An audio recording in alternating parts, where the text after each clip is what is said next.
I think there's a number of things that I liked out of this. Obviously, on and off the court. Off the court, having the rhythm and routine of going on the road, traveling, playing, hotels, meetings, shoot-arounds, film, all those things in preparation for the upcoming season, and then playing a quality opponent as BYU, and just being able to clearly, identify things that we're doing well and things that we need to get better at.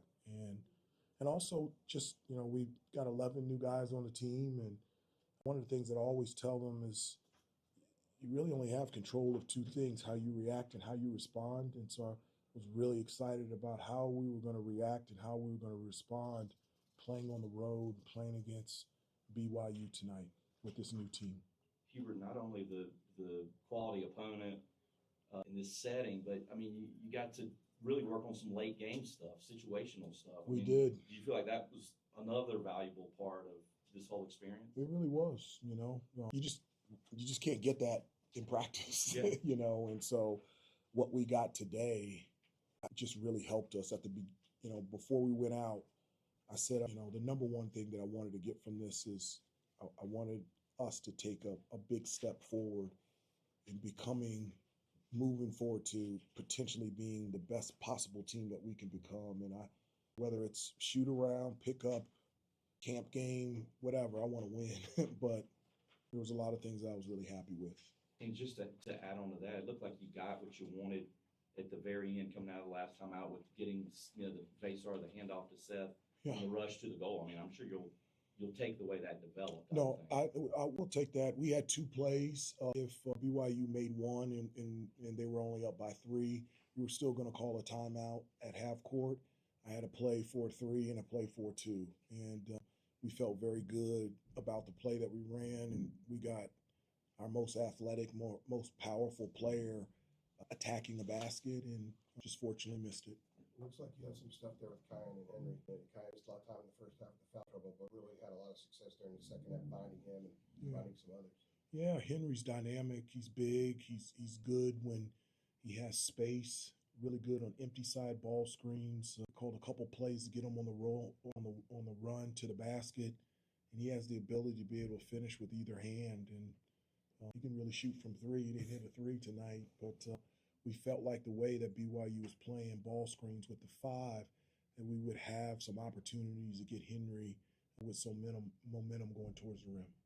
Obviously, Caleb brought you a lot of different statistical categories, but what impressed you the most about his game? It's just, it's not just about his game. It's every day.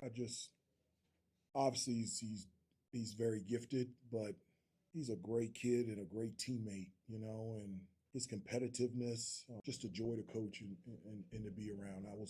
In terms of reacting and responding, I thought he did a really nice job tonight. And you could see some of that too, right? You were some of the play, like the block in the first half, I think, to get the shot clock violation, and some of the finishes. You could see it in this setting, I think. Yeah, I didn't teach him that. Those are things that he's 6'11", athletic, and be able to finish. And we were able to call some sets to be able to get him in space, to be able to make those moves and buckets. And so we've got to grow.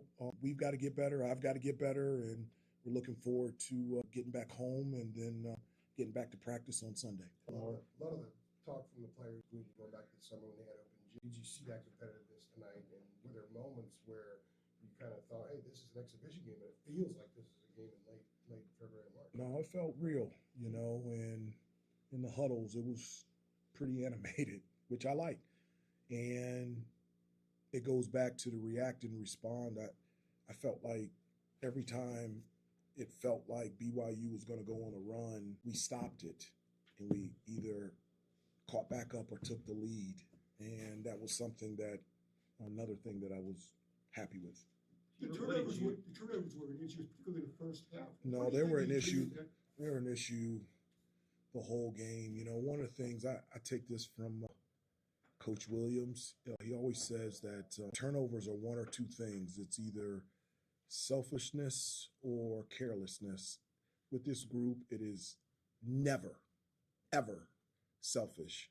But it was just careless, You guys have been at practice. I always say 2-hand passes, 2-hand catches, be fundamentally sound, simple works, make routine plays routinely. And a lot of it, I can't wait to watch a film. I think a lot of them were one-hand passes, one-hand catches, shot fake, pass fake. I mean, just basic fundamental things. And I think a little bit in the first half, it reminded me, and I told them this in the huddle, of like the first 2 weeks of practice where everybody's just running around so fast. And I felt like we just needed to settle in. But the turnovers were, I think, the number one determining factor. 19 turnovers, and they scored 16 points off those turnovers, and we lost by 2.